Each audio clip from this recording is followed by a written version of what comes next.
I say every week, thank God it's Friday. Yes. Amen. Thank God it's Friday, right? Because it's the gateway to yet another weekend, a few days off, and on Fridays you have the CareSouth Carolina Community Live podcast. With I me and my am rep. well, yes, right. That's right. That's right. And I am one of your hosts, Mark Calhoun. I'm the director of social and community services, and I'm always here with my partner in crime. Yes, I'm Daniel Myers. I am the director of MATSUD services for CARE South Carolina. I'm also the director of the R Corp Consortium for CARE South Carolina. And I'm glad to have everybody on this morning. Yes, I am. Glad to have you. Yeah, I sound professional. What? Yeah. I can't do it with him today. I swear. But we have a very special show today for you all. Um, October is Hispanic Heritage Month, and we have some very special guests here joining us today. These are some folks from our Care South Carolina community. I'm sorry, Care South Carolina Inclusion Council, um, and they're going to speak with us today about Hispanic Heritage Month. We're going to get a little history lesson on how it came about. We're going to learn a little about each of their cultures, and we're just gonna they're gonna open up and tell us about themselves today, right? So I'm going to turn it over to Shanika Pygott. She's going to introduce herself, and she's going to introduce the team that's here today, and I'm going to let them take it away. Hey, good morning, everyone, and good morning, Care South Carolina. Thank you to Marek and Daniel for allowing us to come on this morning. My name is Shanika Pygott. I am the Deputy Operations Officer for Care South Carolina, but I'm also the chair of our Inclusion Council, and I'm also known as the Chief Jedi. That means Jedi meaning justice, justice, equity, diversity, and inclusion. So we want to just come on and just talk, about Hispanic, National Hispanic Heritage Month. It actually began in September. It runs from September 15th to today, October 15th. But hey, we can keep it going all for the rest of the month, right? So just to give you a bit of background of how it began, it actually began as a week in 1968. It started out as Hispanic Heritage Week under President Lyndon B. Johnson, and then was later expanded into a full month in 1988 by President Ronald Reagan. And the dates that they chose had some significance. So on September 15th, it was chosen. It's significant because it's the anniversary of independence for the Latin American countries of Costa Rica, El Salvador, Guatemala, Honduras, and Nicaragua. And then in addition, Mexico and Chile, they celebrate their independence on September 16th. And so 16th and 18th, respectively. And so also they also include Columbus Day in that as well, because that falls, around October 11th, 12th. And so all those days fall within that 30-day period. And so that's why that was the time frame that was chosen for National Hispanic Heritage Month.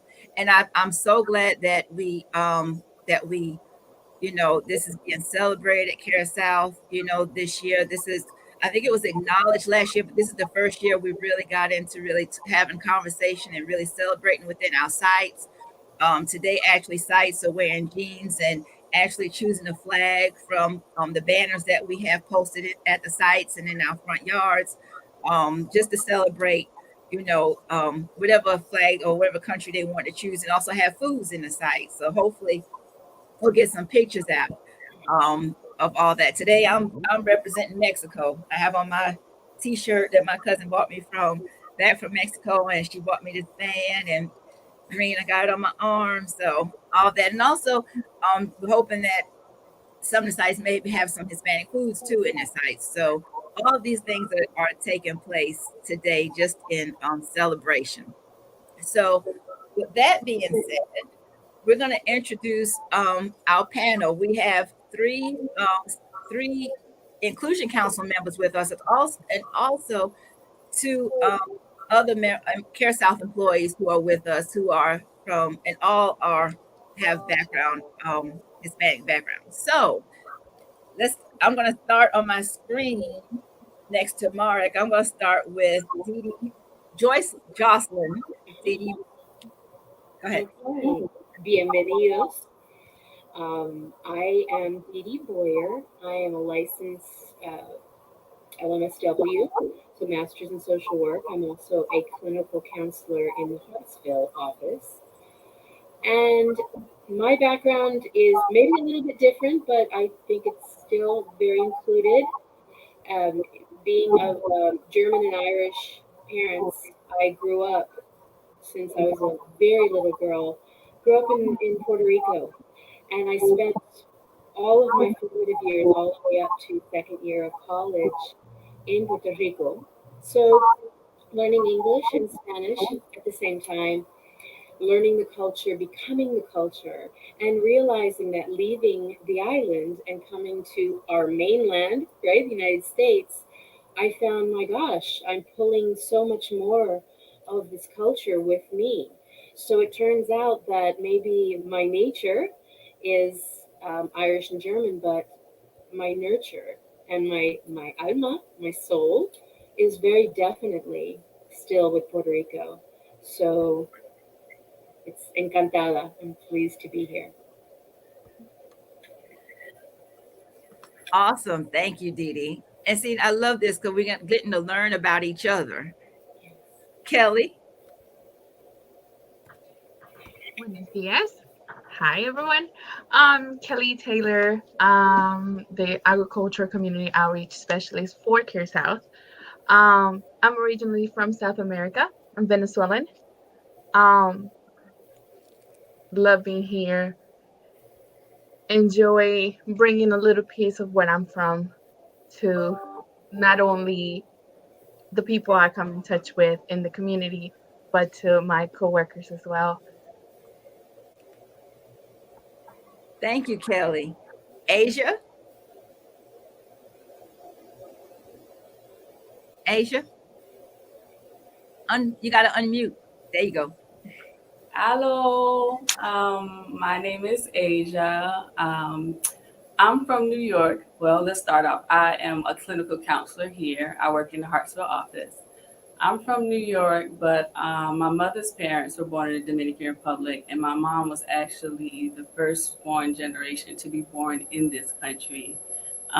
So yes, I'm all the way Dominican. My shirt it says "Dime lo que," and basically it's like talk to me, what's up? And if anyone who knows anyone that's Dominican, they know that this is all Dominican. It's que lo que here. Like other cultures may not know, what it means, but basically it's just saying like, talk to me, what's up? So I'm glad to be here and glad to be included. I'm glad that we have a month. I didn't even know if we had a month since the 60s or 70s. I had no idea. So I'm just super excited, glad to connect more with you guys and learn more about some of my coworkers. I didn't even know we had a Dominican doctor here. So I'm just glad to be a part of this today. Thank you, Shanika. Thank you. Daniela. Buenos días a todos. My name is Daniela Martinez. I am the administrative coordinator with Rhodes. I came to the United States when I was 15 years old. So coming to a new country where you don't understand the language and not seeing a lot of familiar faces was a challenge for me. When I came, I went straight to high school. So I was pretty much just sitting in that classroom, just seeing, not trying to understand what they were saying, but there was nobody to help me. I remember the first time I went to CareSouth, and there was nobody there who could help me or my parents. So since I went there the first time, I remember saying to my parents, one day I'm going to be here, and one day I'm going to help other people. So when I started with CareSouth probably 5 years ago, I went straight to the front office, and I was the help that I needed when I was 15. So that's something that I'm really thankful for. And well, thank you so much for having me here today. Great. Thank you, Daniela. And last but not least, Dr. Cabrera. Hola, buenos días. My name is Clara Cabrera. So I'm a provider. I'm an internal medicine physician, and I'm currently working at the office in Dublin. I've been there since January of this year. So I was born and raised in the Dominican Republic. I basically moved here in my 20s after I was done with medical school and basically to finish my residency training. So I did that in Texas. And then I'm here in CareSouth working now as a primary care physician, which is awesome because working in the Dillon office, I've been able to basically take care of a lot of Hispanic patients. And it's just a different level when you're able to communicate to someone in their language. And we were talking about before how it's not only the language, what's important, but also the cultural background and getting to know those aspects of a patient's life experiences. So it's really good coming from that background, growing up there, understanding everything about the culture in general. Really best being here. Thank you, Dr. Cabrera. So there you have it. You have the panel that's here today. Dee Dee, Kelly, and Daniela, along with Daniel, are all members of the Inclusion Council. And thank you to Asia and Dr. Cabrera for joining us as well. So I think Dr. Cabrera has already hit the point that one of the first main things that we want to get into start talking about is just how understanding the culture, and I know that Dr. Cabrera and Dee Dee and Asia, as providers, talk, they're concerned about knowing how have shared how important it is to know the person's culture in order to be able to really treat them and, really help them. So let's get into talking about that. So I'm going to throw that out there. And I'm also going to throw out, and I learned this from being here at the call center, speaking with our bilingual customer service representatives, that, everybody who's Hispanic does not speak the same dialect of Spanish. I thought, because in school, when I was taught Spanish, there was formal Spanish that you learn. You might say, ¿Cómo está usted? Or it was informal of just como está. The formal is how are you doing, but the informal is, what's like Asian might say like kind of how you doing, what's up. But I was learning from one of the CSRs that that's basic. There's so many different ways of how that can be said. So let's get into that conversation. And then I'm gonna turn it back over to the fellas. I'm not taking over their show. No, man. So, somebody was paying attention in high school. I was paying attention. I love Spanish, actually. I failed it in college, but I did real good in high school. You tried. That's all I it's tried. important. That's it. Yeah. I would say that's particularly true for us, the ones that come from the Caribbean. If you compare the Spanish that we talk to the Spanish that's spoken in South America, and I know this mainly because I had a lot of co-residents that were from Colombia, Venezuela, and just trying to communicate at first was even challenging because there's so many words that we have, especially in the Caribbean and DR, because we in Dominican Republic we just have so much slang, we cut words, we speak so fast, we're able to understand ourselves between each other, but it's challenging when you go and speak to someone who has a kind of a different background.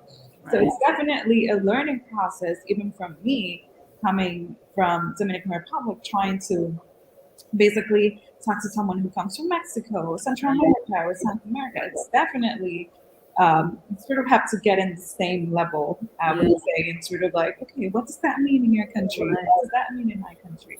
So that's especially true for us.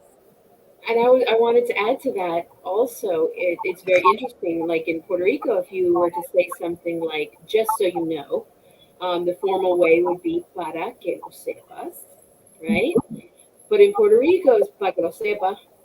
Exactly. Okay, it's every single word is just chopped. But that's just how it is. The one thing that I have recognized that was quite interesting is when we are speaking to people that think that all Spanish is the same.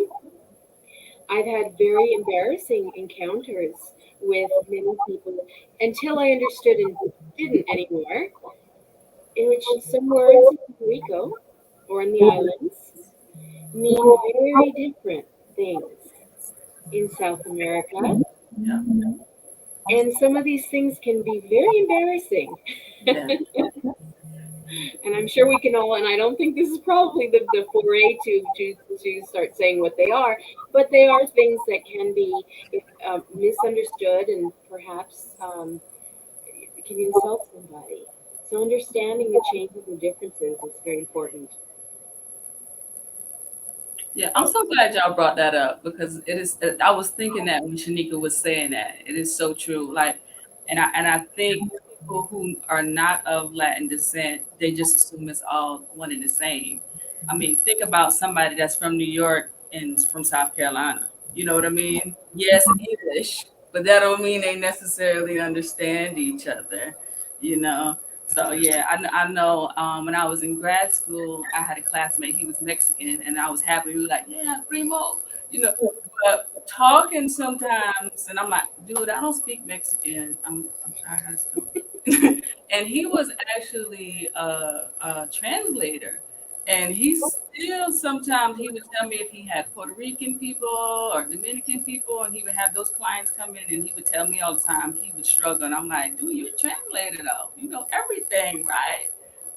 But it still was difficult. So yeah, I think that's important for other people to know too. That, like not all Spanish people, we're not all the same. We're different as well. Mhm.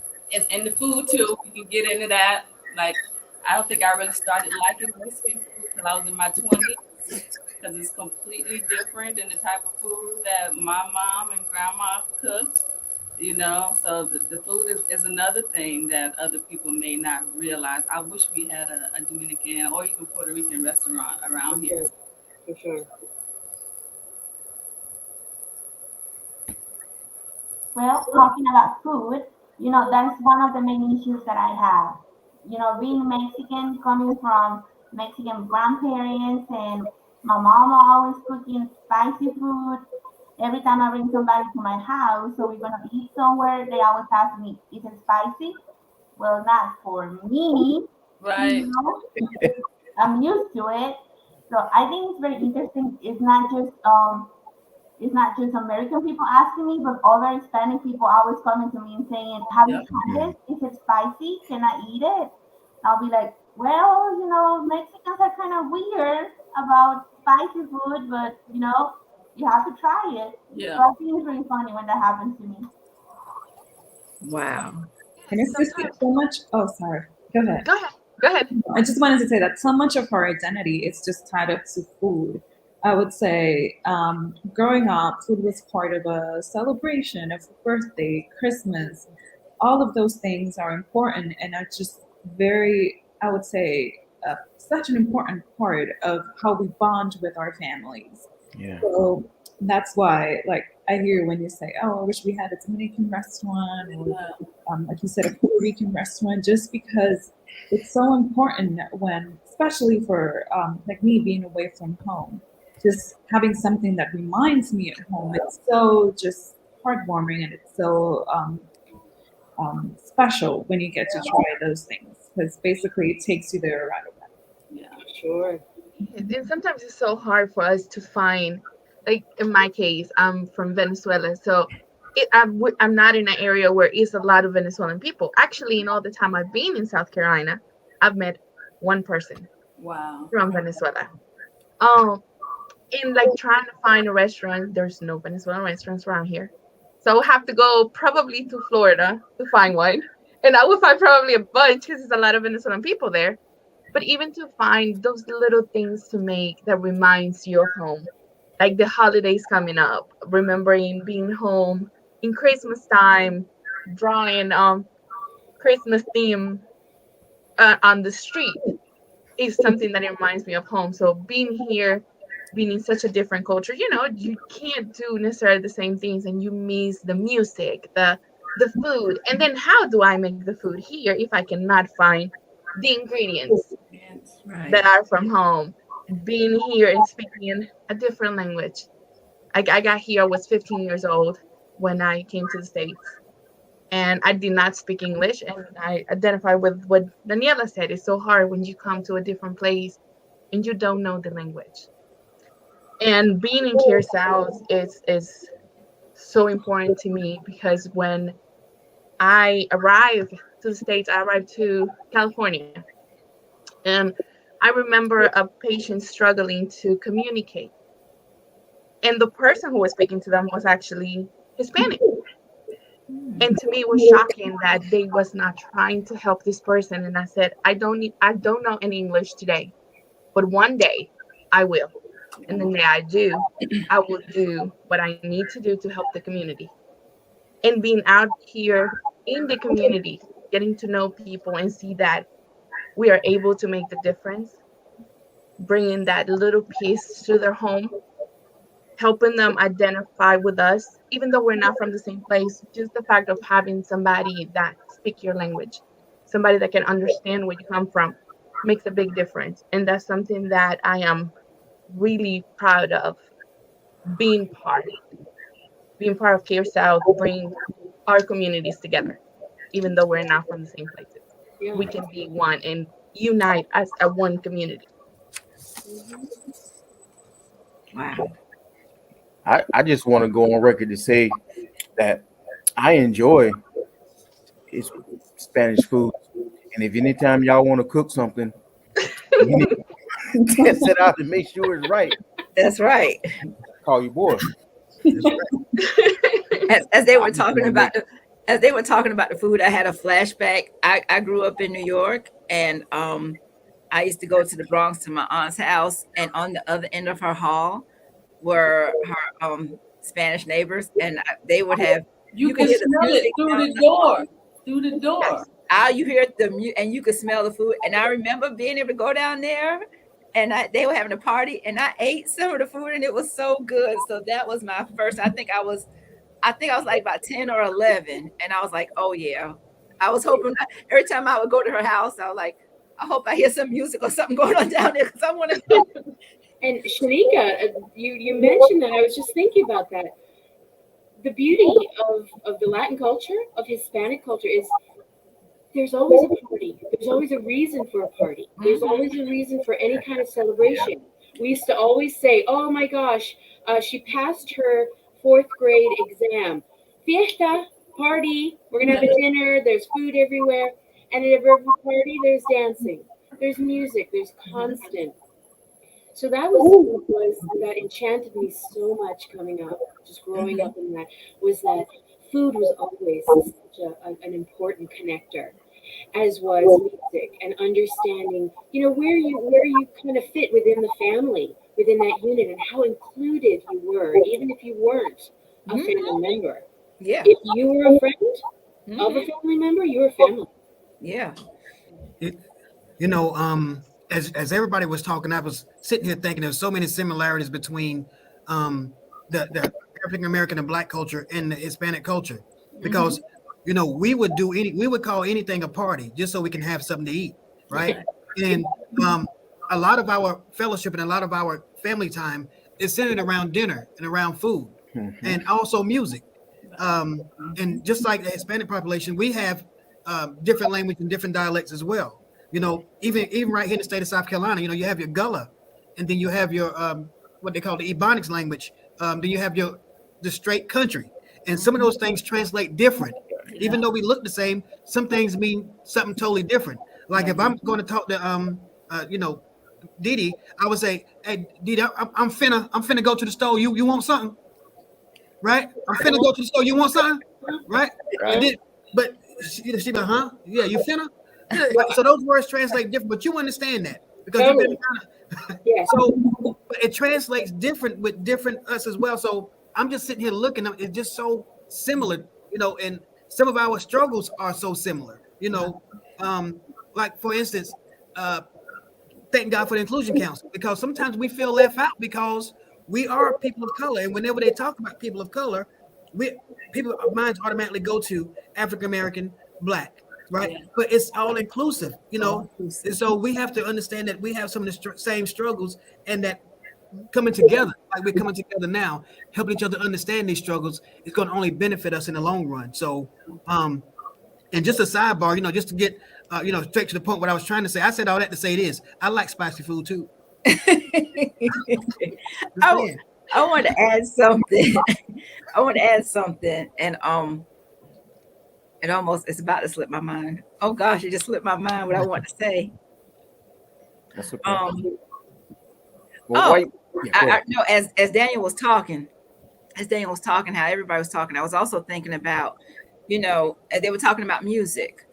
You know, we have to look at in American culture how there have been so many contributions from Hispanics, in the arts, in music, in acting, in government, outside arts. Let's go outside arts, in education, in government, you know, so indoctrinated, it is American culture, So I just wanted to add that, when you all were talking about music, I started thinking about Selena. I was thinking about Jennifer Lopez. I was just thinking about, different people talking about arts. I'm a fan of Frida Kahlo. I should have brought my little Frida Kahlo bag. Um, just just we just have to remember that, Hispanic culture is all around us and it's a part of us. Right. It's not separated. It's part of our culture. It's part of American culture. It is American culture. And even if you don't want to believe it, we pull from each other. Yes, we do. We no matter what, even if it's unconscious, we pull from each other, Yes, and that's what makes America. right. Exactly.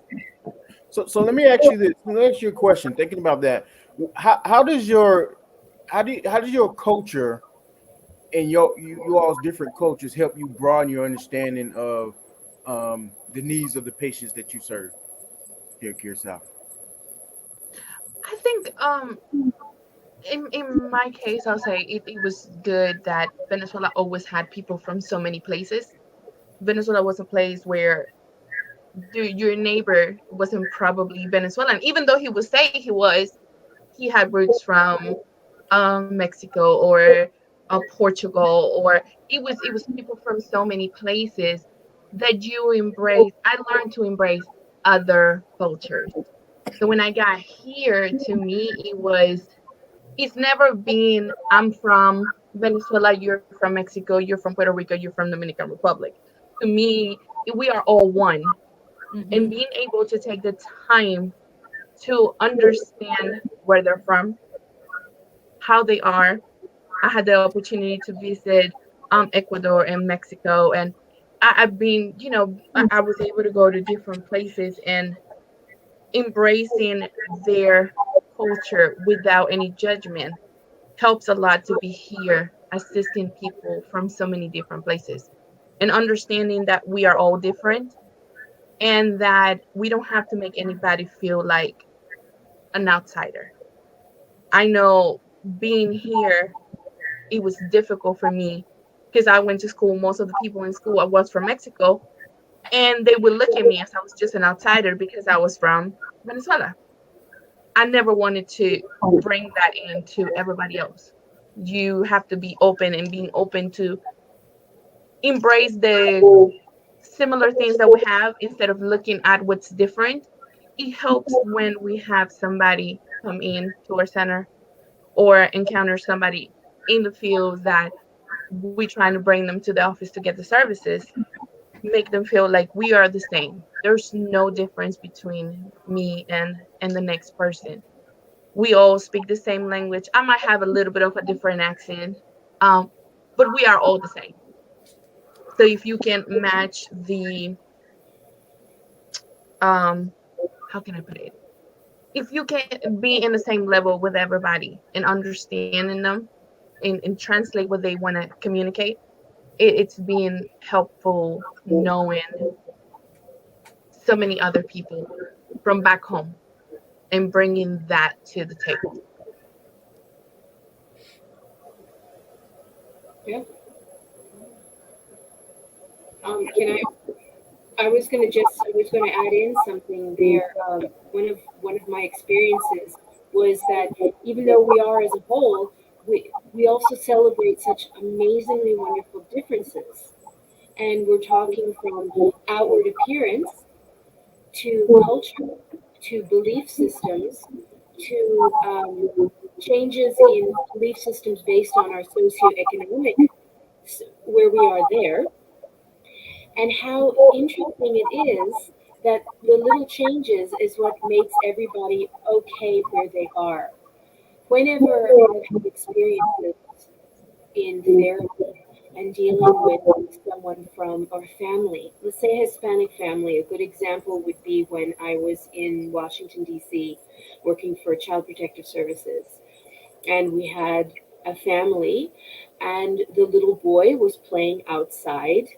He was 3, and he was alone. And this was a garden style apartment, and he was alone. And of course, I went up and talked to him, said, Hola, hola, ¿cómo estás? ¿Cómo te llamas? What is your name? He gave me his name.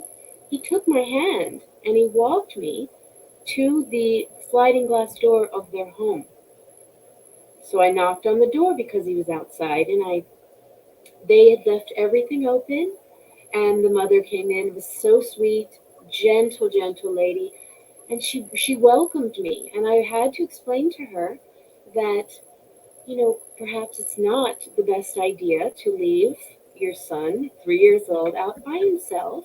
Right. And she didn't understand that, or didn't think, oh, that was a problem, until I was able to help her understand that perhaps we're not home. We're not where you are, where it's okay to do so, and even if it's not, it's a little more acceptable. But at that time, the most important thing was her husband was very angry that I was there, and was very curious and very suspicious of me.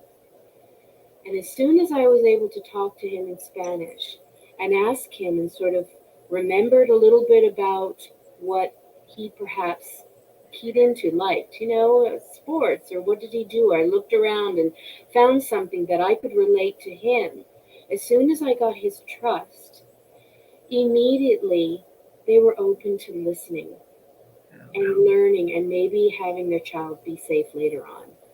So that's why it's so important in my area in therapy, is to connect with them so that they feel safe and they trust.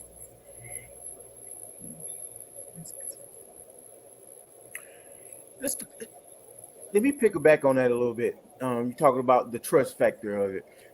Talk about a little, and this for any one of you. Talk a little bit about if we're encountering someone of different Hispanic culture in the public space, or even at CareSouth, um, for someone that does is not familiar with the culture, um, or have very little interaction with the culture. How should I? What's your advice on interacting with those individuals when we encounter them, say in the workspace, or in the community? What give an example, if you would, Marek. Um,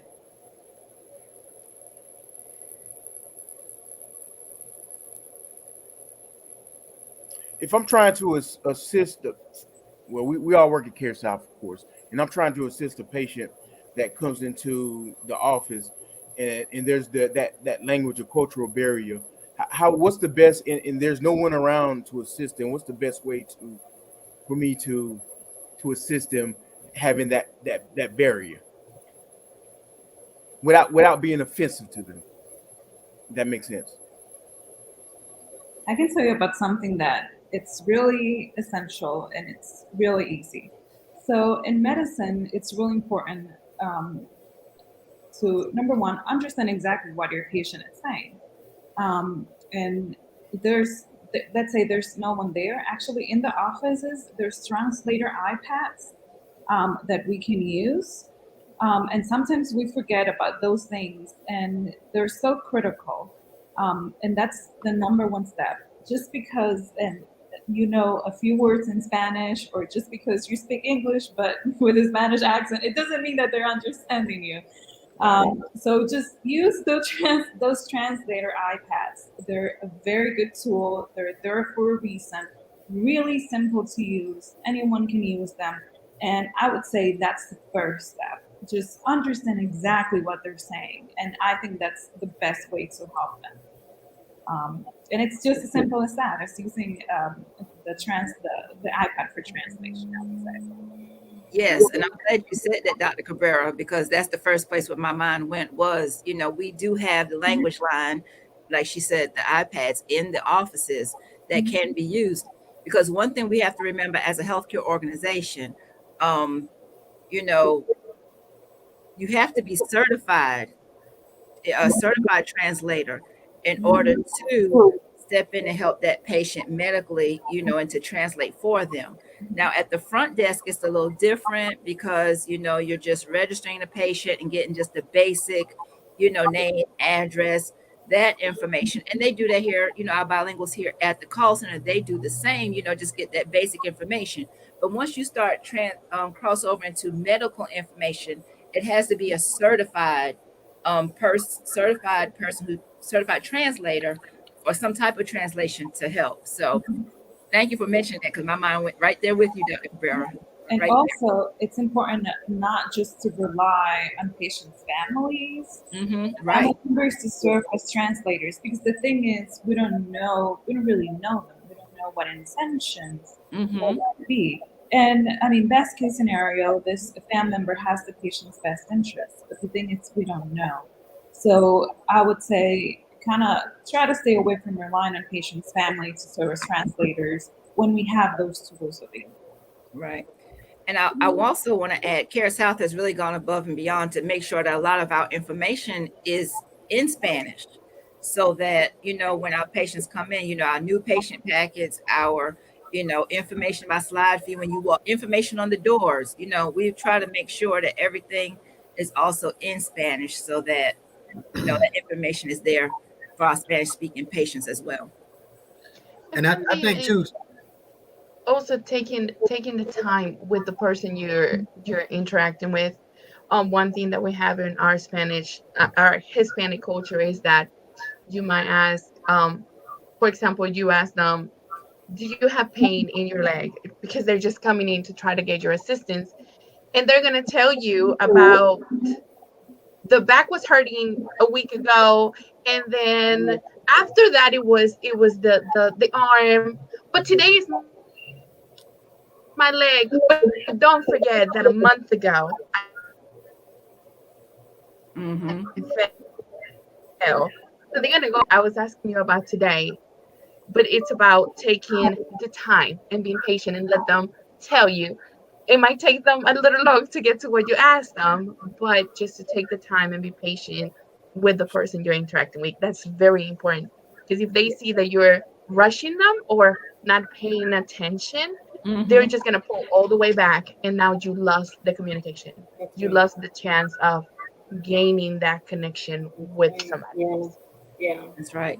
That's And another we thing we have in common. and we also have to understand too, just because a person speak another language doesn't mean that they're deaf and that they're slow. And so we have to Right. stop talking loud and talking slow because that's not Exactly. helping any. That's That's Not offensive. helping any. insulting. So we have to be very, very sensitive of how we communicate, That's right. um, as well as what we say when we communicate. So that's everything. And to me, that would be offensive to me. For instance, my sister going to kill me if she's watching this, but I had a friend whose father had surgery on his throat, so he couldn't speak. And so when my sister finally had a chance to speak to him, she was like, "Hey, how are you doing?" And he said, "It's not my ears." So I understand. So we have to understand that it doesn't translate as the person being slow or deaf. So we have to speak the same way we would speak to anybody, and don't over exaggerate our words or over exaggerate our facial expressions whenever we have that conversation because it could be offensive. Right. And thank you for that. And that's kind of what y'all were saying is what I'm trying to get to because early on in my days as a site manager, I did probably one of the craziest things in the world. I had a young lady call and I could not understand anything she said. So you pull out your phone and you pull one of those translator apps out. But the thing was, I wrote what I was able to say and it translated it. But when she started speaking back to me, I had no clue what she was saying.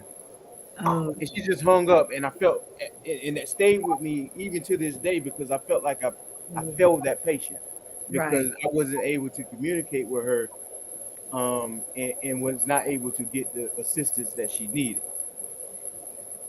Well, now on those translator apps, they have an option to have conversations. On Google Translate, you can have conversation now, and it can go back and forth.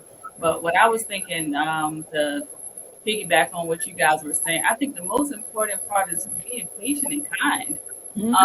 Even if I can't understand what somebody else is saying, if I'm smiling and I'm being present and I'm presenting myself with good energy, they can feel that. We may not have no clue what's going on with each other, but they're like, this person was nice and they Hmm. tried. Right. I think really that's the most important part of speaking with anybody that doesn't speak our exact language. Kindness can be felt. That's universal. Kindness, patience, and positive energy. That's universal. Asia, you hit it on the head. That's so important. Also, think about yourself. If you went to another country Exactly. and you didn't speak the language, Mhm. and you had people in front of you who were looking at you strangely or ignoring you or feeling really uncomfortable, nobody's going to get anywhere. But Right. if you have somebody who's sort of saying, or whatever it is, to come here, I can't, let's write it down, I don't know, just trying, you immediately feel, okay, they're putting themselves out there for me. I Right. don't understand their language, but at least they're kind, and I Yeah. feel safe. Right. And another thing that I always notice is that when there is an Hispanic person waiting to, I don't know, just get, if a Hispanic person gets to the bank and there's an Hispanic person and a American person, they're gonna go to the American first because maybe that Hispanic person is gonna take a little longer because maybe she doesn't speak the language or maybe you don't have somebody to help the Hispanic person. And to me, that would be something very disrespectful. That instead of you coming to me, if I got there first and trying to help me, you don't want to waste your time and you're going to move to somebody else that you're going to be able to help. I think that's something that I can see it happening still. And I think that's one of the most disrespectful things for an Hispanic person.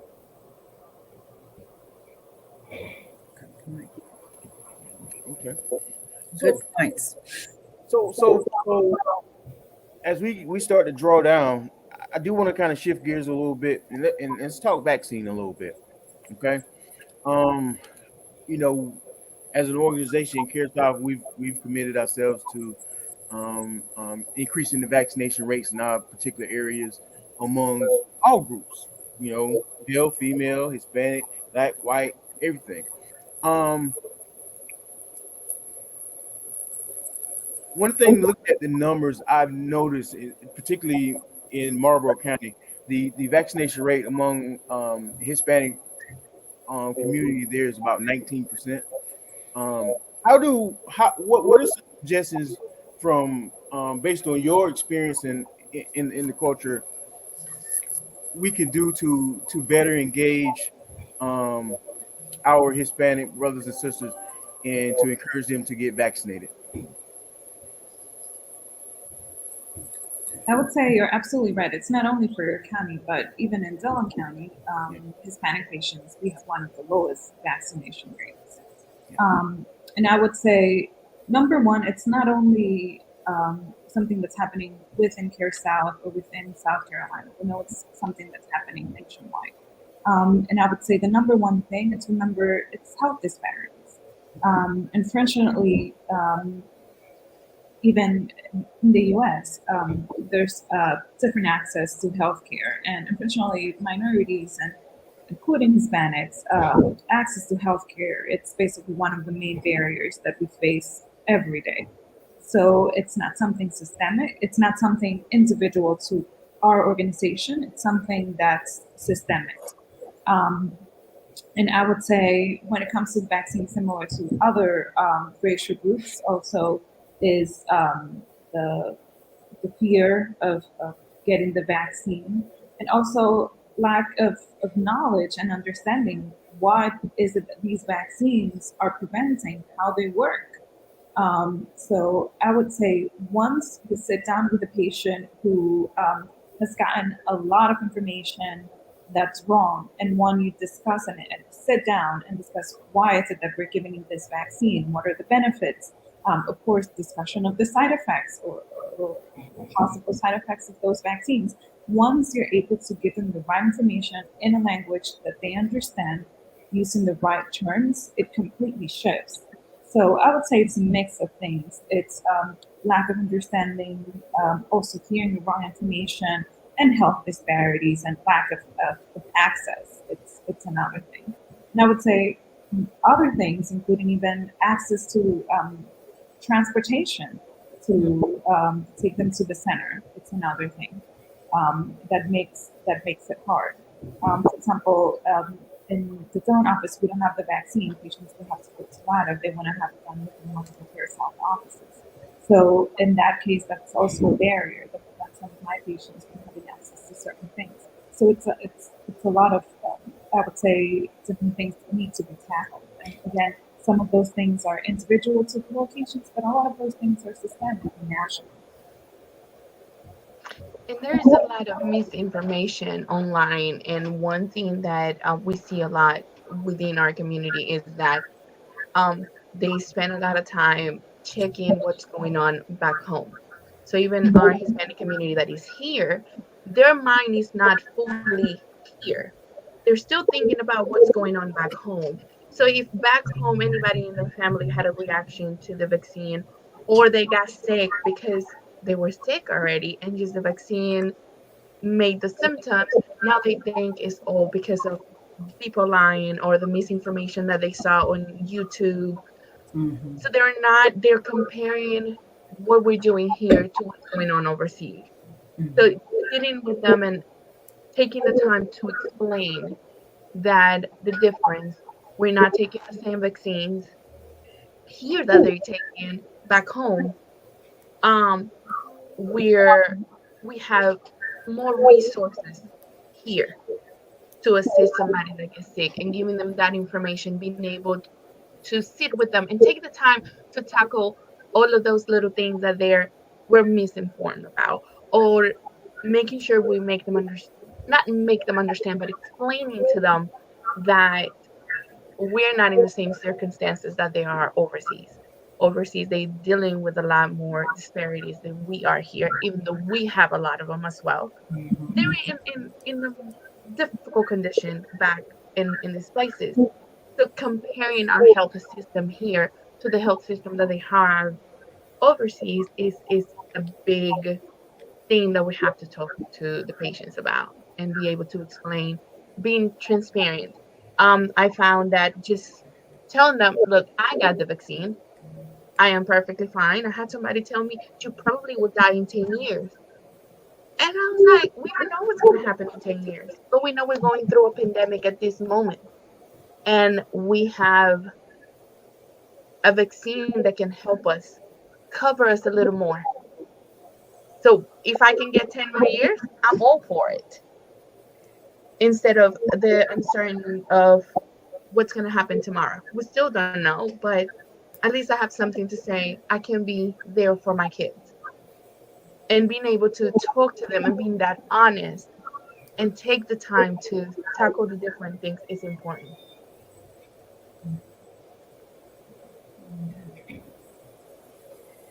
Absolutely. Thank you for that. Thank you for that. Um, we appreciate y'all coming to be with us today. Thank you for educating us. Thank you for sharing your cultures, sharing a part of you with us. We appreciate that.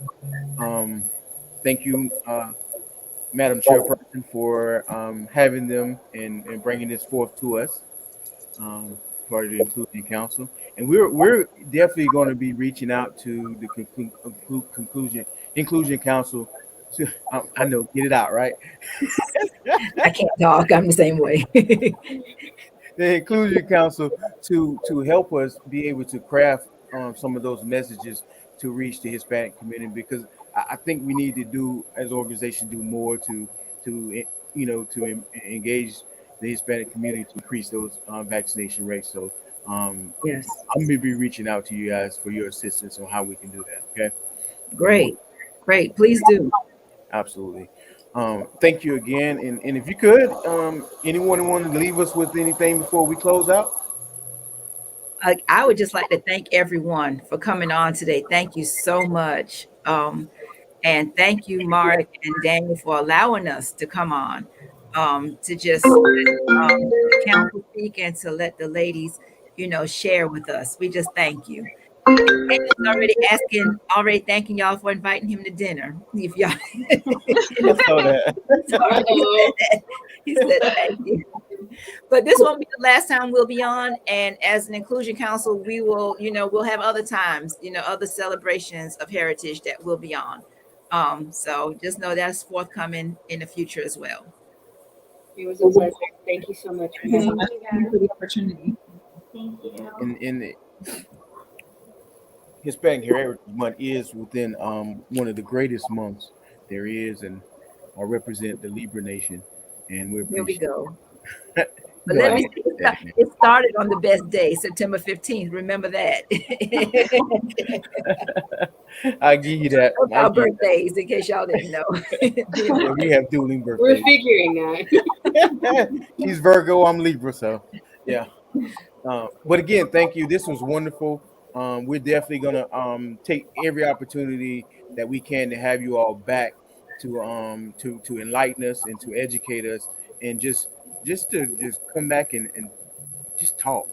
Yeah, That's what we need these yeah, days in America and throughout our communities, is just to communicate, to talk, yes, to understand one another. Yeah. You know. yes, So thank y'all for being here. We appreciate each and every one of you. And please have a wonderful weekend. Thank And you. stick around before after we end. Okay. Thank All you. right. Gracias. Thank you.